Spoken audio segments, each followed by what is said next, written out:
Hello, hello, hello, all. Thank you and welcome back. Well, it is the end of May and we are wrapping up Wellness at Work. Okay, wellness in the workplace. And we have been talking about, as a reminder, from specifically the perspective of being a woman of color in the workplace, more specifically, an African American female in a workplace that is not inclusive, right? You navigate through that. So, with that, we left off talking about corporate trauma and emotional tax, and I shared with you how that shows up, how it showed up for me, and just kind of a layman's perspective of what those terms mean. And just to draw the line to what we're talking about here now, we're talking about what happens when you're in that environment for too long. Okay, for a long period of time. That means that if you're doing the armoring techniques, if you are identity switching, if you are assimilating, if you're doing all of these things all the time, day in and day out, quote unquote, 9 to 5, that's going to lead to some long-term stress. And when we look up just a quick Google search on the Mayo Clinic, when you talk about some of the consequences of long-term chronic stress, the page, it's like a half a page long, right? Like headaches, depression, cardiovascular disease. You're more adapt to, contracting diabetes. I mean, the list goes on and on in terms of the health aspects, your physical health, because we all know mind, body, and soul are all intertwined and attached. So when one is out of balance, the other two are sure to go. So there's some physical effects to women in terms of hair falling out or hair thinning, graying earlier or faster. Again, the list goes on. So now that we've set that stage, we want to make sure that we focus on the next part, the final part, which is the healing part. So once you recognize that you're in that spot, once you recognize that, oh, wait a minute, there's some work that I need to do here to unpack some of this trauma that I've been into. Remember, even if you're out of that non-inclusive environment and you've been out for years, you could still be triggered. So please, women, do the work. And as a result, I have invited my good friend and warrior, and someone who is filled with passion to bring inclusivity, diversity, equity, and inclusion to the workplace and to talk about these hard topics. So Vonda, welcome, welcome, welcome, welcome. My big question to you, Vonda, is please share with us how you yourself have gone on this personal journey of healing from corporate trauma and emotional tax.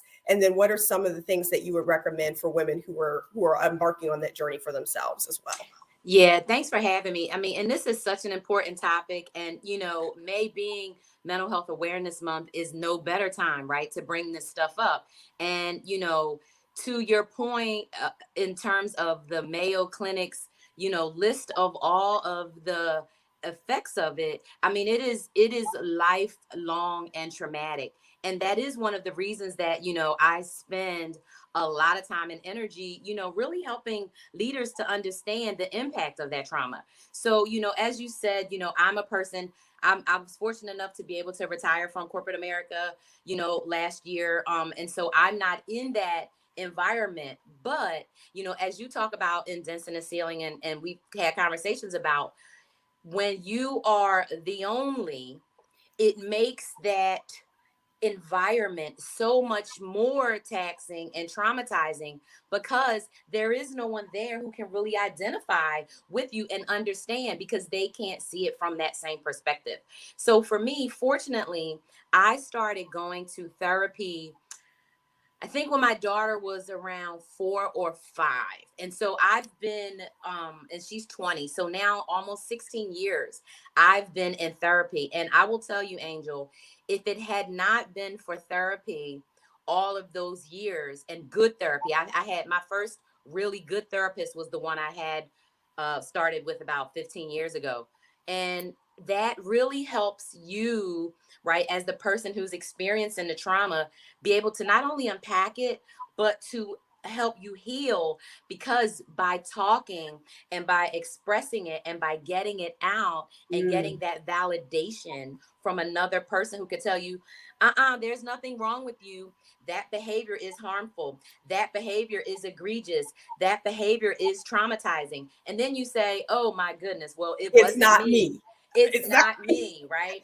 And so, in addition to therapy, I have always been a person who is very self-reflective. So I was the person taking out self-help books from the library when we were still literally physically checking out books from I was getting Oh, you self-help were books. like looking up a Dewey Decimal card and getting your index. Oh, wow. Okay. Hello, looking up things around psychology and think, just trying to understand, is Yeah. it me? Is it me? And so, in addition to, therapy as part of the healing process, I think it's really important to read and connect with books where you find your story too. So like your book, Dents in the Ceiling, right? I think your audience, they already probably are familiar with it, how it helps to connect those stories.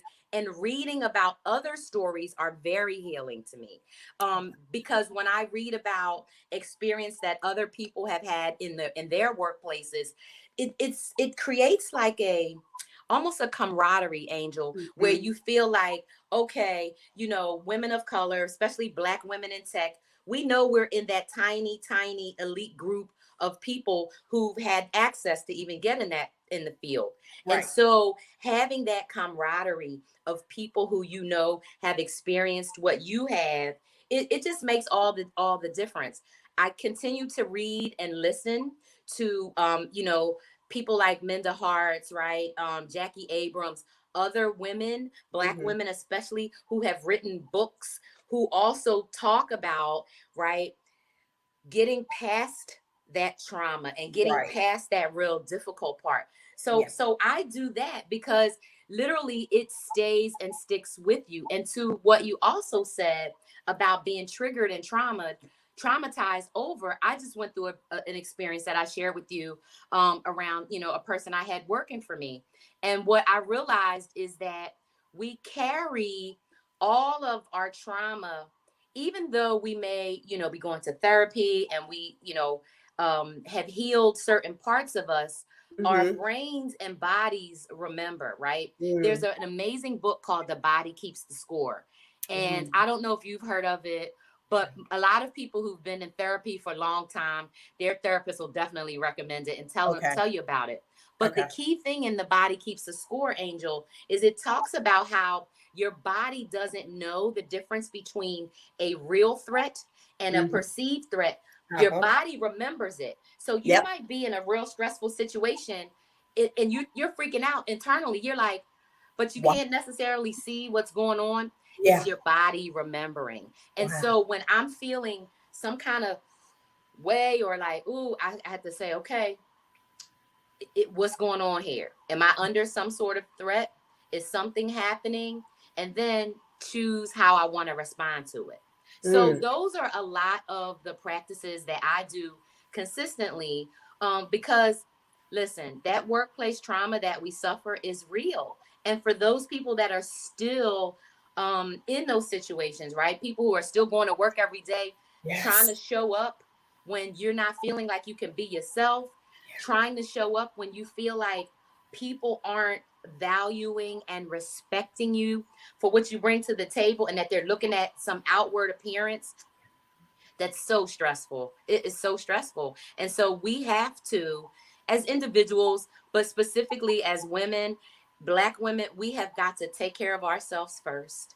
And we have to say, how do I need to care for myself in this moment and every moment? And I try to remind myself of that.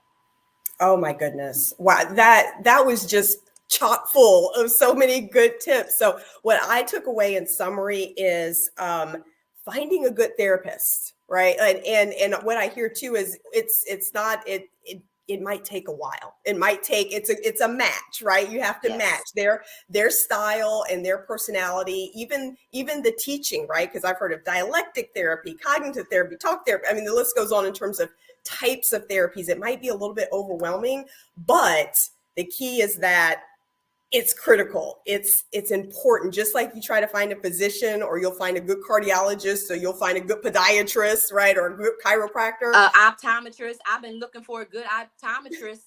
I finally think I'm getting closer to finding the right optometrist, because I have different vision problems and each eye is different. And so it's the very same thing. And with therapy, one of the key things I would recommend to people is think about that term they call cultural competence. So cultural competence in a therapist is something to make sure people think about, because so like my current therapist is a white man, right? People might think, oh, maybe a white man can't necessarily identify with the struggles and issues that a Black woman has at work. Charlie was competently trained, right? He was trained under a Black woman, a Black man, an Asian woman. And so, and the practice is owned by a Black man. So he's a very competent therapist in terms of culture and understanding the dynamics. That's just one little piece I just would, put for people to think about, because your therapist doesn't have to have the same background. They don't have to be the same age, gender, anything, but culturally competent, so that they're able to provide you, with the sensitivity that you really need, so that they're not further traumatizing you. Oh, I like that. I think that's add that question to the list when you're interviewing. And I highly recommend you interview your doctors and your therapists, right? Anybody working with you. We're going to add that to the list of questions. What cultural competency training or exposure have you recently had? And probably within the last 2 or 3 years is what's needed, because so much has changed, So thank you for that. So finding a good therapist, getting books written by African-American women who are lending their voice and their experiences to breaking the silence. And then audio tapes and books, self-help books. And again, can be free. Vonda was going to the library, right? Now you don't have an excuse. It's all online. And then my favorite, which is listening to your body. And I'll end there, because that was mine. I had to teach myself, and I have to practice listening to my body and listening to how I feel and how I react to people, situations, experiences, because I'm finding that is my true north in terms of if I'm tense or tight or something's just not quite right or off, I'm going to listen to that first reaction, because 9 times out of 10, it's spot on. And we so often will get in our heads, but really taking that time. So here's the charge. Here's your call to action, ladies, as you're watching this, and to anyone actually, as you're watching this, take this weekend. This is a long weekend here in the United States. Take this weekend, take the extra day, start looking for somebody that you can talk to and unpack some of that. And in the meantime, take that walk, take that bath, take that time to yourself. Have the kids at the sitter, have hubby go off, whatever it is to do, get some alone time and breathe and really think through and listen to what your body is telling you, and get the help, and then take the action to get help for yourself. So the final tip is the reprioritizing, which was so hard for me, Vonda. Reprioritizing myself over the kids, over the job, film the list of all the stuff we had on our plate, and trying to put myself further and further up on that priority list was really uncomfortable, actually. But is necessary, because otherwise I won't be around. You won't be around to take care of your loved ones. Because we all know that's a whole nother segment, right? If we do get sick, what happens to us when we do get sick? We won't go there. That's a whole nother topic. So the best medicine is preventive medicine. So use this as a wake-up call, everyone, to really, really, really do the work. And don't be misled that just because you're out of that toxic, non-inclusive workspace, that you're home free. No, that's where the work really begins. It really does. Thank you, Vonda, so much for your time. I appreciate it. And bye.